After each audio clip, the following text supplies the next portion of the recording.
lá no escritório de contabilidade, nós também temos um atendimento muito forte aos médicos, clínicas, então acho que a gente vai ter bastante coisa aí que pode trocar e levar informação para o nosso público, né? E eu queria, primeiro, só conhecer a história da doutora Giovana. Olá, Luzemir, muito obrigada pelo convite. E realmente, esse bate-papo entre ciências do conhecimento diferentes, mas que de alguma forma elas têm uma interlocução, esse bate-papo é super interessante, porque nós vamos descobrindo quais são os gargalos, as falhas que existem entre uma área e outra, e como que a gente pode também ajudar melhor o nosso cliente.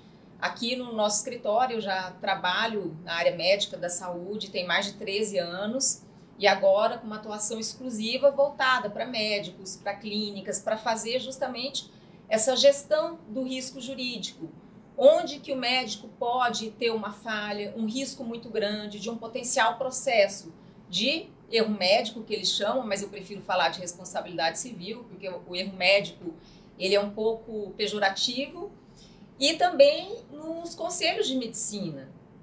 Além como assim, a gente tem também a relação com os odontologistas, não só os médicos em si, mas de outras profissões da saúde. Seria a área de saúde, né? Não somente a área médica, né? O médico em si, né? Exatamente. Tem várias áreas aí da saúde. A gente tem a área de fisioterapia, odontologia, nutrição, enfermagem também, que existem vários tipos de processos contra esses profissionais. Mas, de fato, a área médica mesmo, o profissional da medicina, ele é mais demandado, né, tanto o médico quanto os hospitais, justamente porque o médico está mesmo mais na linha de frente, ele é o principal profissional que cuida da saúde do paciente, ele que faz a cirurgia, ele que realiza os exames, então ele que propõe um tratamento. Diante disso, ocorrendo qualquer falha no atendimento, geralmente é o médico que vai ser demandado, porque ele que é a figura mais presente naquele atendimento e o paciente às vezes nem desconfia que um dano que ele teve na sua cirurgia ou foi por um erro de enfermagem, uma troca de medicação, uma queda dentro do hospital, uma alimentação que estava estragada dentro da instituição. Então, é preciso tomar esse cuidado para que nem tudo as pessoas digam é erro médico, porque nem tudo é erro médico. Costumam normalmente colocar tudo dentro do mesmo cenário, né? É o médico que fez, logo ele é responsável por todas as etapas, né?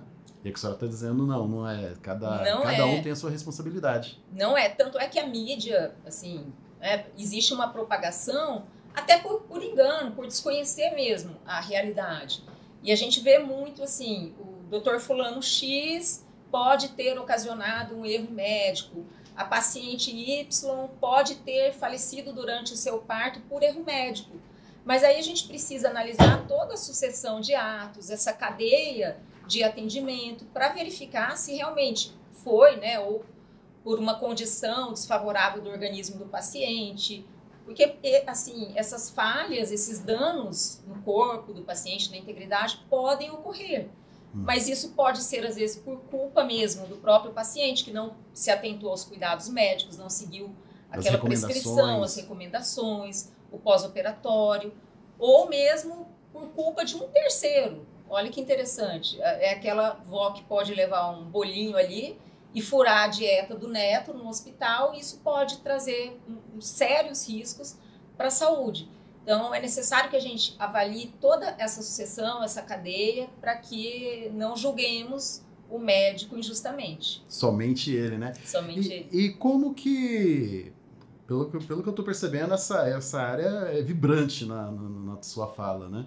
E como que a senhora entrou dentro desse universo de atendimento jurídico, a área médica, a área de saúde, né? Eu sempre digo assim, a primeira experiência que eu tive, e eu nem conhecia, eu nem sabia que era direito médico, assim, porque na faculdade não existe essa disciplina, direito médico e da saúde. Foi assim, ocasionalmente, eu acho que o direito médico chegou até mim, foi uma paciente que ela supostamente, né, sofreu um erro de diagnóstico em um laboratório, um exame, e aí ela fez um tratamento errado justamente porque o diagnóstico não foi correto. E aí eu ajuizei uma ação de reparação de danos morais, nós obtivemos sucesso e vieram outros pacientes.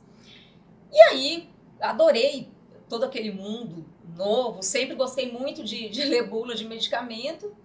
Falei, gente, não é possível, deve ter alguma área dentro do direito que trate com exclusividade desse mundo da saúde. E aí eu descobri no Google a matéria direito médico e comecei a ir atrás. Então comecei a ir a congressos, assim, na época era muito assim, isolados, não tinha quase nada.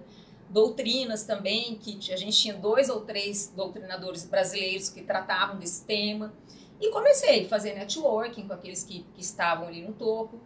E diante de todos esses estudos, essa comunicação, eu verifiquei que o médico, muitas vezes, ele sofre processos porque ele não tem uma documentação bem elaborada, porque ele não tem uma gestão do seu risco.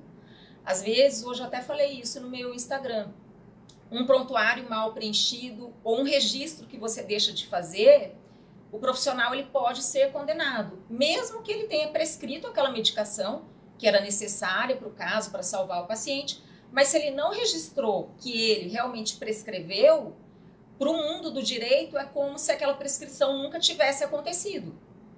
Então ele acaba tendo um prejuízo por não saber qual a regra jurídica que a legislação exige, que os tribunais exigem, para que ele atue com segurança. Ou seja, ele tem que estar atento aos detalhes, e pelo jeito aos mínimos detalhes, né? Aos mínimos detalhes. Aos mínimos detalhes. Um termo de consentimento também, hoje em dia já estão fazendo mais. Mas é preciso um olhar mais jurídico sobre esses termos. O que é o termo de consentimento? É aquele documento que a gente assina antes de fazer um procedimento. Nesse termo estão descritos quais são os riscos daquela cirurgia, qual que é o benefício, qual que é o tempo de recuperação, quais são as outras opções também terapêuticas. Então, existe uma necessidade dessa informação. Para quê? Para que o paciente compreenda bem aquele ato que ele vai se submeter e para que ele exerça a sua escolha. Olha, diante desses riscos, eu não quero passar por essa cirurgia. E somente com esse documento é que ele vai exercer a sua escolha. Mas o que ainda muitas clínicas e grandes clínicas ainda pecam é no momento de fazer a redação desse termo. Tá? Porque se a gente tem um termo padrão... Não adianta estar escrito, tem que estar bem escrito, né? Bem escrito. Assim, e o termo, eu costumo dizer que ele é a última etapa do processo de consentimento. Porque primeiro é necessário você informar, se comunicar oralmente com o paciente.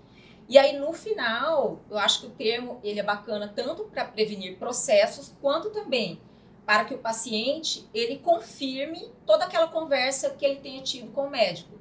É uma oportunidade dele tirar suas dúvidas, porque ele vai ler, e também é um documento que vai servir para que ele, no momento em que ele tiver aquela intercorrência que está descrita ali no termo, olha, pode ter uma necrose, pode ter uma cicatriz, aí ele vai lembrar, opa... Eu vi uma postagem no Instagram que falava exatamente dessa questão da cirurgia plástica. Da cirurgia plástica. Aí ele vai falar, opa, o paciente, eu assinei um termo e eu lembro realmente que o médico me explicou e está lá no documento.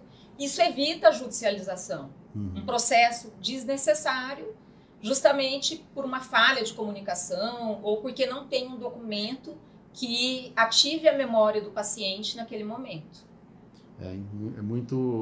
São muito detalhes que envolve ali a execução. E o médico, muitas vezes, ele está preocupado apenas em fazer o serviço dele e fazer bem feito, né? É que eu costumo dizer lá no escritório que a gente atende bastante médicos, né? E nós temos, nós estamos talvez em 2 polos diferentes, né? A senhora trabalha na área jurídica, eu trabalho na área contábil e administrativa dos médicos. E muitas vezes a gente percebe que o médico, ele está avesso a todos esses detalhes, né? O importante para ele é ir lá atender o paciente, fazer o melhor trabalho, né? Eu costumo brincar assim, que o importante para ele é salvar vidas, né? E ele não se preocupa com esses detalhes. É importante a gente ter toda essa discussão para mostrar para ele que não é somente a execução do serviço médico, ele precisa tomar conta dos processos para que essa execução ela não fique comprometida, né?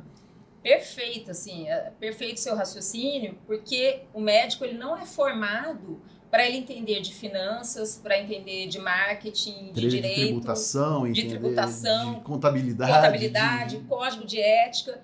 Ele pensa realmente em curar o paciente, tanto é que quando ele não cura, existe uma frustração muito grande, ele precisa também aprender com tudo isso. E no campo jurídico, existem essas falhas também, em que ele não consegue ou não tem tempo, ou que ele não prioriza verificar. E na área de vocês, que é a área mais tributária, fiscal, o médico também não tem essa noção. Mas ele tendo todas essas atividades ou essas coisas paralelas também, colocando no centro de trabalho dele, ele vai poupar também muita coisa, assim, vai poupar que muitos riscos sejam concretizados. Porque se ele tem uma segurança do ponto de vista jurídico, né, estou com os meus documentos em dia, a minha equipe está treinada para receber aquele paciente, para evitar uma judicialização, ou mesmo se eu tenho um planejamento tributário, eu vou conseguir que aquele meu próprio serviço, que é o serviço final, que é o atendimento ao paciente, ele seja priorizado e seja também com mais excelência, empregado com mais excelência. Porque, veja bem, dependendo do lucro que a empresa tiver no fim do mês, ou se estiver com as contas em dia, se o contador vai e já faz todo aquele planejamento, aquela prospecção, ele também vai ter uma tranquilidade para trabalhar. Eu acho que é importante esse ponto de vista, porque o médico, ele está preocupado realmente em fazer o atendimento. Ele não tem no escopo de estudo dele mexer com burocracia, mexer com papel, mexer com lei, mexer com nada disso, né? E quando ele tem essa assessoria, né, ele transforma esse tempo que ele poderia levar para poder desenvolver essa habilidade, que muitas vezes eles também não querem, né? Porque não é o objetivo dele. Médico, muitos não gostam de papel, né? Então, aí eles podem dispensar essa energia que ele deveria usar para, às vezes, tomar conta do financeiro dele, né? Chegar todos os dias e efetuar lá o pagamento das contas e tudo mais. Então, ele acaba trazendo esse tempo para desenvolver melhor ainda a atividade dele. Às vezes treinar, Sim. como a senhora colocou, treinar a equipe, melhorar o atendimento da equipe, né? E, consequentemente, isso tudo leva a um atendimento melhor para o paciente, um atendimento de excelência para o paciente. Com certeza. Ele terceirizando, onde é possível terceirizar e onde é necessário, porque ele não tem conhecimento sobre essas outras áreas, ele vai conseguir dar mais energia, implementar maiores cuidados ao paciente, que é o que mais interessa no atendimento médico. Mas, assim, é de suma importância tudo isso que a gente está falando. Não sei na sua experiência, mas eu vejo que ainda existe muita resistência do profissional, principalmente daqueles que ainda não tem, talvez, uma estrutura muito forte. Eles dizem, a gente não tem nenhum tipo de problema, não preciso... Nunca tivemos problema, Nunca tivemos problemas, ou se a gente for contratar... É o que eu mais ouço, né? Nunca tivemos problema, então por aqui também. Vou ficar por aqui, desse jeito que eu estou. Minha tributação tá ok, ou a gente não tem processo nenhum, nunca fui chamado no CRM.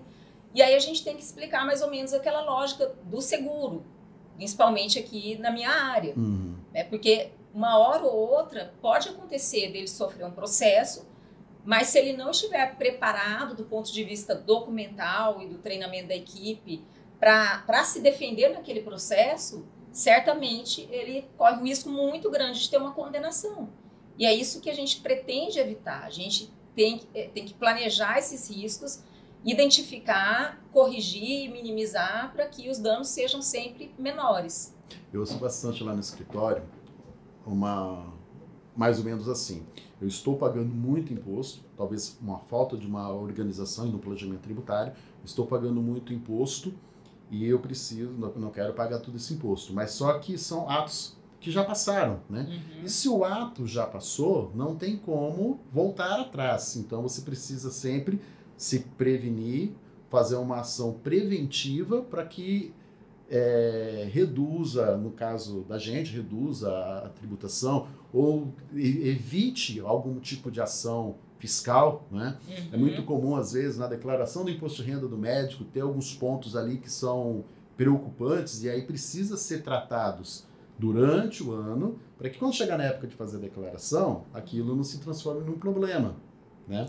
Mas se não é feito esse trabalho de prevenção, esse trabalho antecipado, né, quando chega no momento, é o caso do seguro, né? Você bateu o carro, não tem seguro, não tem mais como voltar atrás e fazer um seguro para trás, né?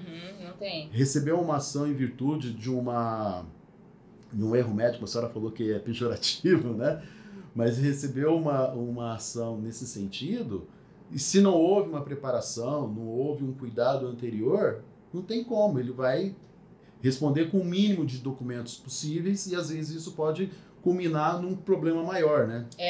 E eu ouço muito assim também, eu já pago seguro de responsabilidade civil, se eu for condenado a pagar uma indenização, então eu já estou seguro, por isso que eu não preciso fazer talvez esse gerenciamento de risco jurídico.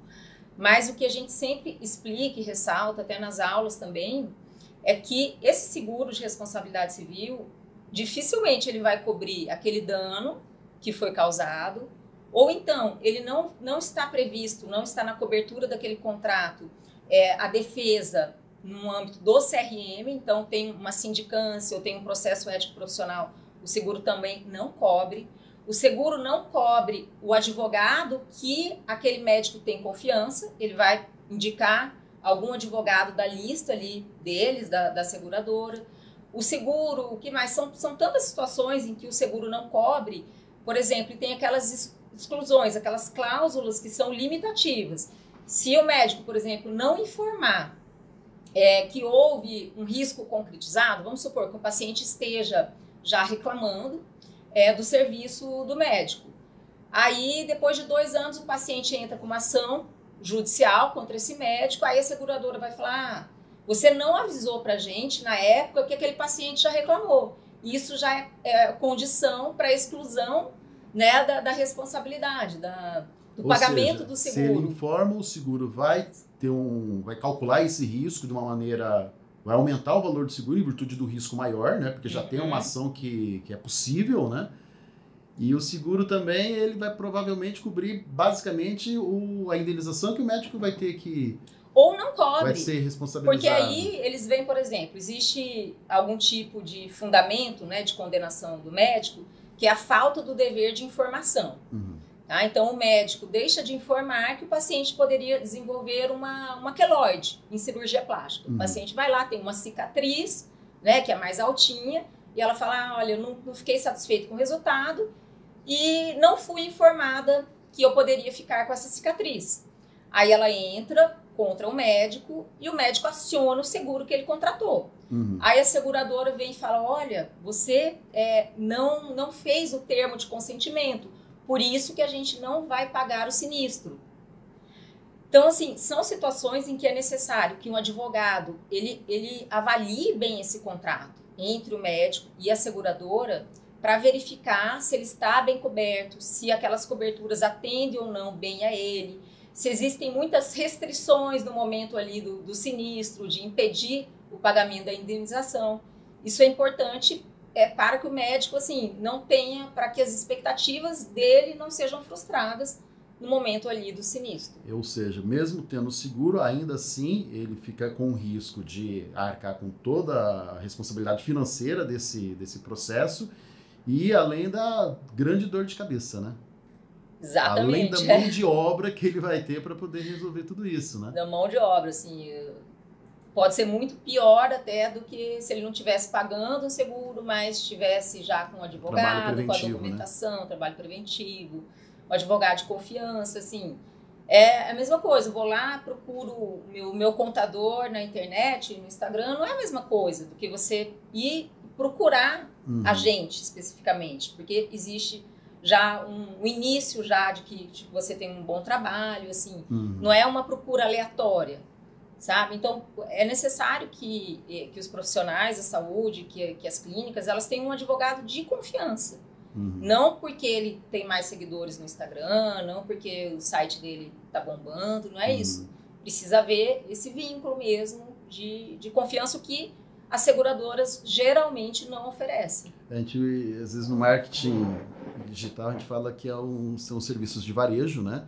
Você vai lá no site, contrata. Acontece muito com aplicativos, né? Você vai lá, contrata o aplicativo e vai usando aquele aplicativo, tem um suporte lá mais ou menos e você vai usando. E tem aqueles serviços que são chamados de boutique, né? Que você tem um atendimento mais personalizado, mais especializado e mais focado no seu nicho de atuação, né? Então, quando você tem um atendimento mais personalizado, você tem uma garantia maior que aquilo vai servir para você quando você efetivamente mais precisar. No caso do jurídico, quando você tiver uma ação, você vai estar respaldado de tudo aquilo que poderia acontecer. Já foi previsto, já foi feita uma ação preventiva. Essa personalização do serviço é de suma relevância, assim, é indispensável. É especialização, não adianta a gente contratar uma pessoa que a gente não conhece, não sabe qual que é o trabalho dela, se já atendeu outras pessoas, o que ela faz, e aí a gente também se frustrar depois com o trabalho. O pessoal também procura muito a parte jurídica, às vezes para tratar de assuntos de gestão da empresa, gestão como um todo, né? Tanto a parte financeira quanto a parte de cuidar dos funcionários. Como que isso chega para o escritório? Então, a gente trabalha aqui com vários pilares desse trabalho médico.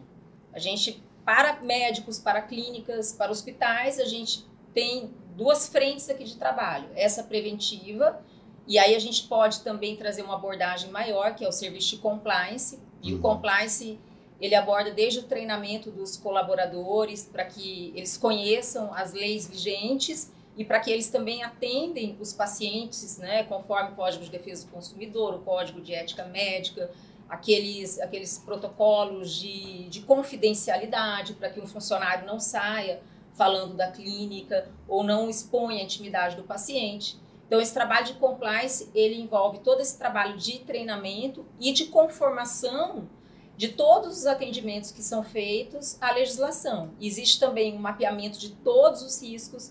Então, a gente vai mapear o risco na publicidade. Esse marketing que está sendo feito nessa clínica, ele está conforme o Código de Ética Médica, as resoluções do CFM? Não está. Será que existe algum furo, alguma falha nessa publicidade? Tem uma falha aqui, então vamos sanar, porque ela pode trazer um risco para a organização.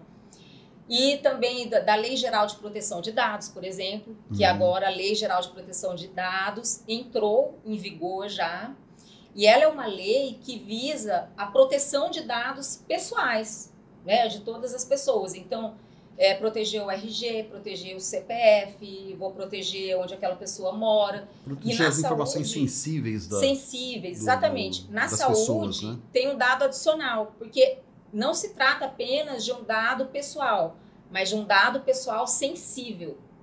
Por exemplo, o endereço não é um dado pessoal sensível, mas um código genético da pessoa, um resultado de um exame, a exposição de uma arcada dentária, uma doença que aquela pessoa tem, aquele prontuário, todas as informações que estão no prontuário, a maioria que está ali é um dado sensível. E o dado sensível, ele tende a, caso ele seja violado, causar um dano muito grande àquela pessoa, aquele titular do dado, dono do dado.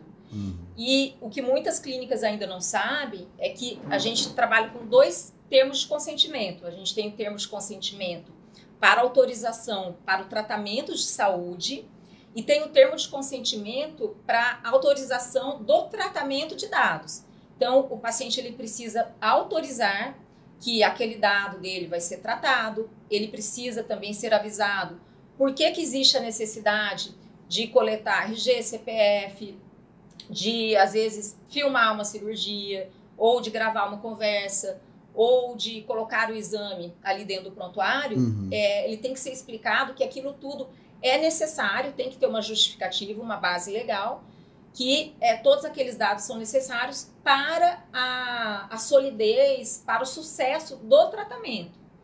E colocar também à disposição nesse documento, nesse termo de consentimento, que o paciente ele tem acesso àqueles dados e que, no caso do prontuário, aqueles dados eles vão ficar guardados por no mínimo 20 anos, que é o prazo ali que a lei estabelece.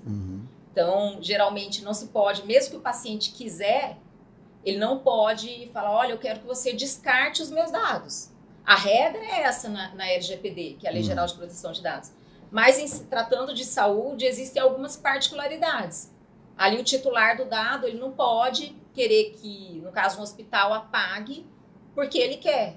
Justamente porque a lei determina que fique ali guardado por 20 anos. Mas por questões de saúde, até para melhoria da população, de estudos científicos, são vários os motivos. Então, essa parte de gestão também é uma outra área muito importante isso aí, no caso, é mais clínica, né?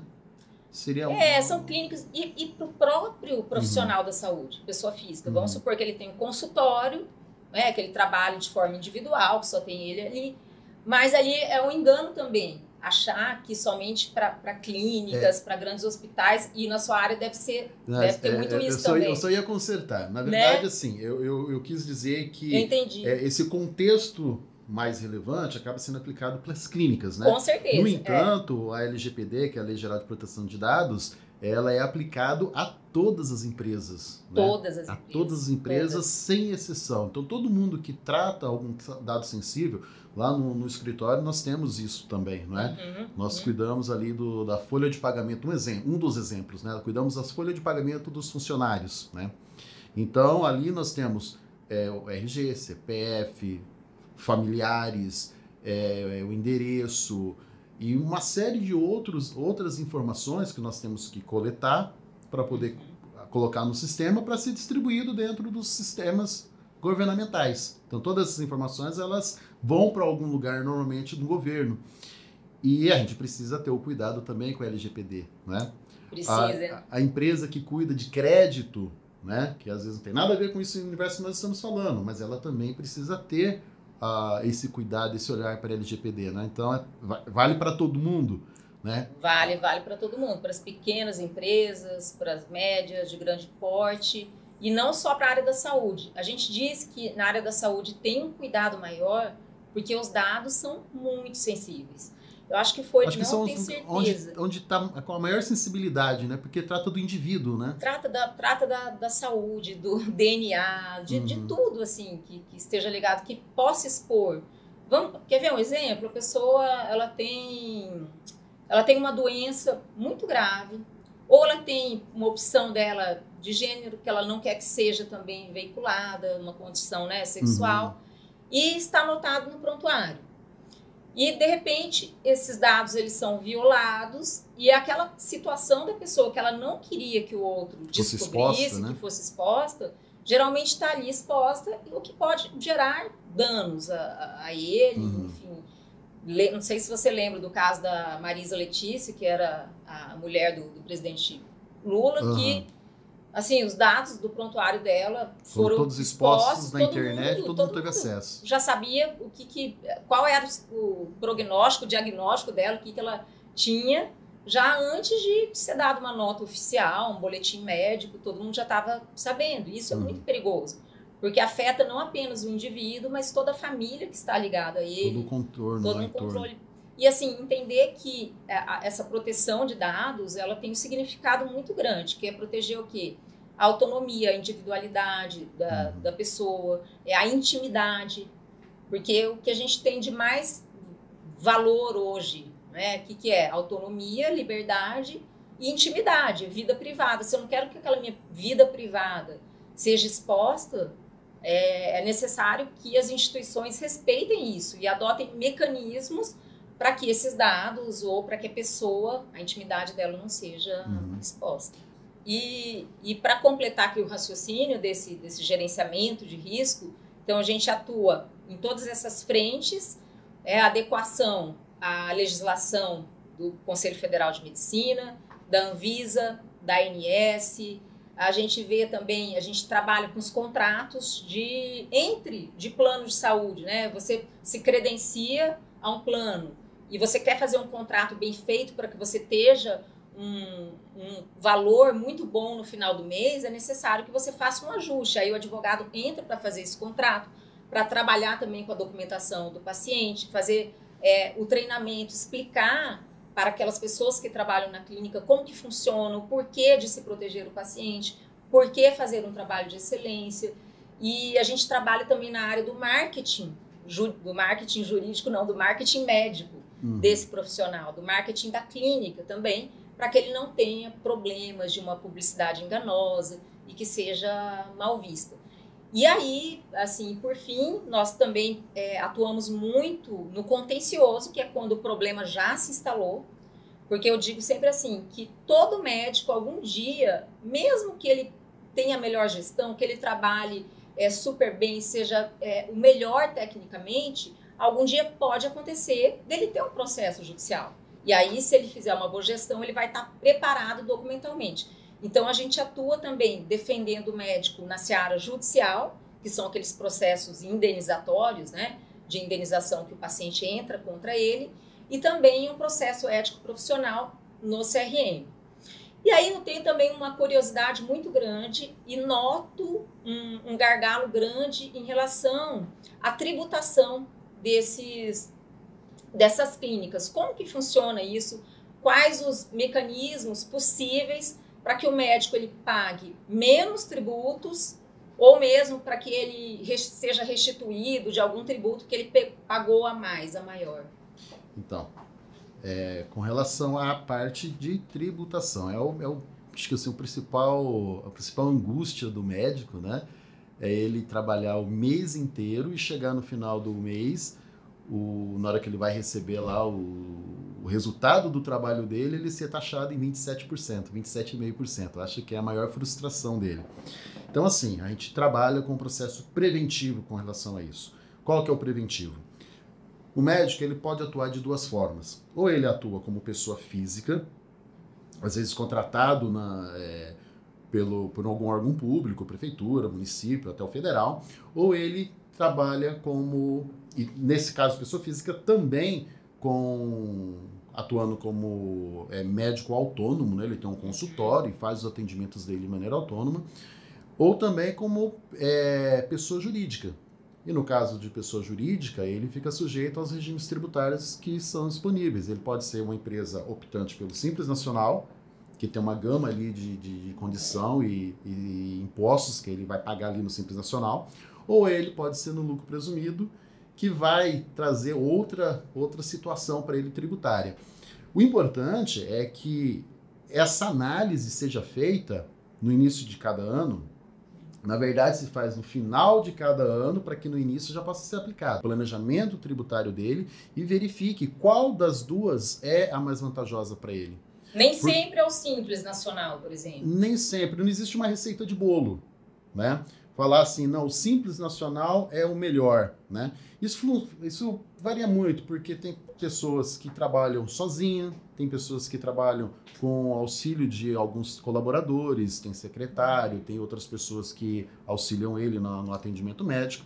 Então, essas situações, elas influenciam na decisão tributária, qual que é o regime tributário. Então, ele precisa, no início de cada ano, já analisar o ano anterior, analisar o que pode acontecer, aí fazer um planejamento do que pode acontecer naquele ano, para que ele possa ali tomar a melhor decisão.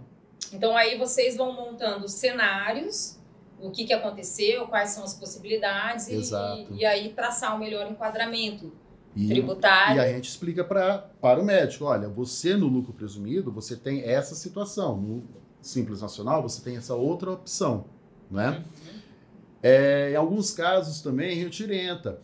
Você pode emitir alguns recibos na pessoa física, então dá também para você emitir alguma coisa ali, porque tem uma margem pequena, dá 28 mil por ano, né? Lógico, varia muito conforme a situação de cada médico, né? Tem médico que tem uma outra atividade, às vezes, um exemplo, ele está lotado dentro de uma prefeitura, então ele já tem um rendimento tributável alto. Então, esse médico ele não tem margem para poder emitir recibo. Se ele emitir recibo, vai onerar mais para ele. Né?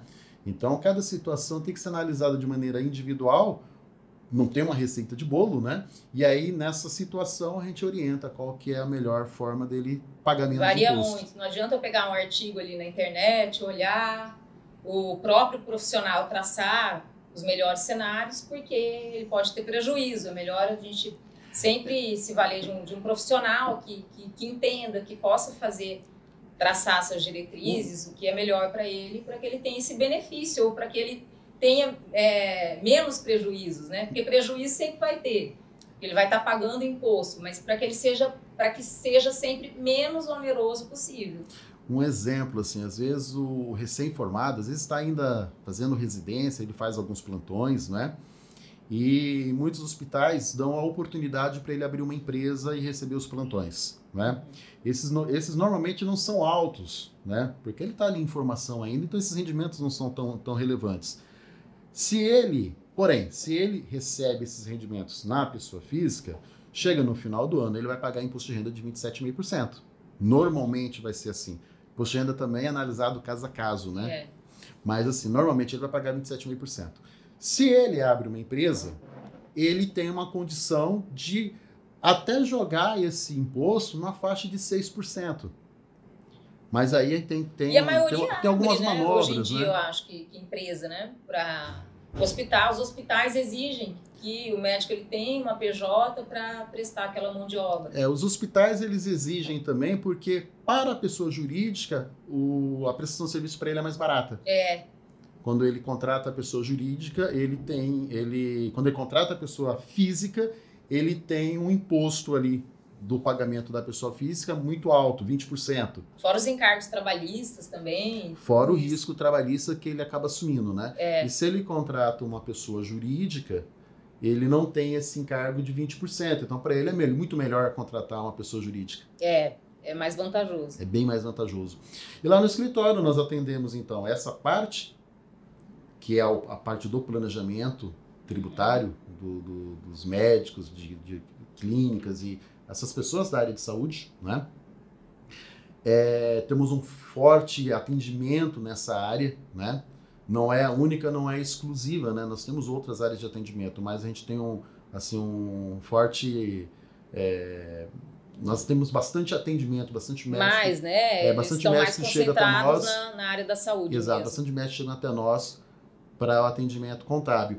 Nós temos também, dentro ali do escritório, algumas outras áreas de atendimento para o médico. Um exemplo, a parte fiscal, que é a parte de emissão de nota, a parte de cuidado ali dos impostos, né? A contabilidade, que é importante, porque o médico ele recebe a prestação de serviço dele numa nota fiscal que vai para a empresa. Essa empresa, no final do ano, ela vai fazer a contabilidade, vai apurar um lucro. Esse lucro ele é isento de imposto de renda. Então, ele não vai pagar imposto de renda na hora que ele transfere esse valor para a pessoa física. Não tem incidência de imposto de renda. Porém, para que isso aconteça, tem que atender a alguns quesitos, né? Ele precisa ter uma contabilidade que evidencie aquele lucro e precisa ter algumas outras circunstâncias, senão aquele lucro pode vir a ser tributado. Então, existe toda uma estratégia por detrás disso para que ele seja para que ele mais receba beneficiado, aquele valor de forma isenta e não pague imposto daquilo ali, né? Porque ele tendo que pagar se fosse o caso, pagar imposto sobre o lucro, não faria sentido ele ter uma pessoa jurídica. Né? Então, precisa ter alguns cuidados. Nós cuidamos também ali das pessoas que atendem, que ajudam no atendimento do médico, né? O médico tem secretário, às vezes tem um enfermeiro que ajuda, uma pessoa ali que cuida da agenda dele. Então, essas pessoas são registradas na clínica ou registradas pelo médico. Nós também fazemos ali o atendimento dessa folha de pagamento. Olha, né? Que bom. Então, é um serviço mesmo completo, né? E um outro serviço que nós estamos desenhando e já estamos também disponibilizando é o auxílio na gestão financeira do médico. O que acontece? O médico, como a gente estava falando logo no início, né? Às vezes ele não tem o tempo para poder cuidar ali do financeiro dele. Não tem mesmo. Tá? Então, é comum pagar contas em atraso, né? E às vezes não é nem por falta de não ter o recurso para pagar, é falta realmente ou de não querer, ter o controle. Porque é por um lapso mesmo, né?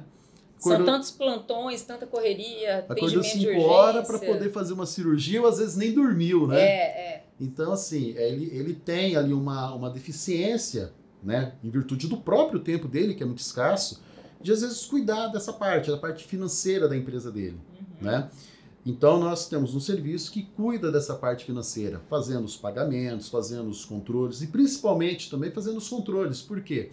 O médico, ele às vezes recebe, são valores mais significativos e muitas vezes ele não sabe como que aquele dinheiro está sendo gerido. Ele não sabe muitas vezes para onde que aquele recurso nem está indo. sabe para onde vai o recurso e às vezes não detém nem o controle da conta ali, da PJ da empresa. E aí precisa alguém também para gerenciar toda essa folha de pagamento. E se você, a folha de pagamento e também custos, por exemplo, eu tenho um fornecedor aqui que me entregou várias seringas, luvas, eu preciso pagá-lo. Se você deixa de pagar no prazo, ele vai ter, né, um juro e aí o prejuízo dele aumenta. Pelo que eu entendi, então vocês dão todo esse suporte. Dessa área também. Que bacana, nós ajudamos a fazer esse gerenciamento dessa parte financeira, né? Outra coisa que acontece muito, o médico emite ali várias notas fiscais e muitas vezes ele não tem um controle daqueles pagamentos. Será que aqueles procedimentos foram pagos, não foram pagos, né? Como é que está o contas a receber dele, né? O contas a pagar, nós falamos que às vezes tem essa dificuldade, às vezes paga, né? Até 2 vezes também. Alguma coisa, não, né? O contas a pagar é comum. Às vezes pagar 2 vezes o mesmo imposto, às vezes a mesma conta, despesa, né? a mesma conta, justamente pela falta desse controle, né? Mas o recebimento, às vezes, ele fica sem receber, não tem um processo para poder alguém alertar, falar, olha, esses aqui estão faltando receber. Esses aqui já estão vencidos a X tempo. O paciente parcelou em 10 vezes, precisa pagar, sei lá, R$ 1.500 por mês, mas já desde o 4º mês ele está inadimplente. O médico nem percebe isso se ele não tiver alguém controle. Que olhe por se ele, tiver alguém olhando para isso, né? Às vezes ele parcelou em 10 vezes, parcelou no cartão. Se tem um fluxo pequeno no cartão, é tranquilo, é difícil dar problema, mas se tem um fluxo um pouco maior no cartão, é muito comum o cartão de crédito ele não fazer todos os pagamentos, né? Ou às vezes ele cobrar um juro ou cobrar uma taxa diferente daquela taxa contratada. Ele contratou, um exemplo, 1% sobre cada operação. E na hora que a gente faz a análise, a gente percebe que aquele 1% não está sendo respeitado. E o cartão está cobrando a mais. Que bacana, hein? Legal. Então, outro serviço também que a gente tem condição de atender, né? Que, de certa maneira, traz uma rentabilidade maior, né? Porque evita o desperdício, né? Com certeza. Muito, muito bom, proveitoso esse bate-papo aqui. Eu saí daqui, assim, eu aprendi muita coisa também para ser aplicado aqui para a minha realidade profissional, para a nossa atividade. Não só para os médicos, mas para aqueles também que exercem uma atividade, não tem tempo de conseguir organizar suas finanças. Exatamente. É um dos serviços que nós também oferecemos lá. Doutora Giovana, muito bom o nosso bate-papo. E como é que a gente encontra a senhora nas redes sociais? Então, os profissionais, as nossas redes sociais, basicamente, elas são voltadas para os profissionais da saúde, especialmente médicos, e também para acadêmicos, profissionais do direito que queiram imergir nessa área do direito médico.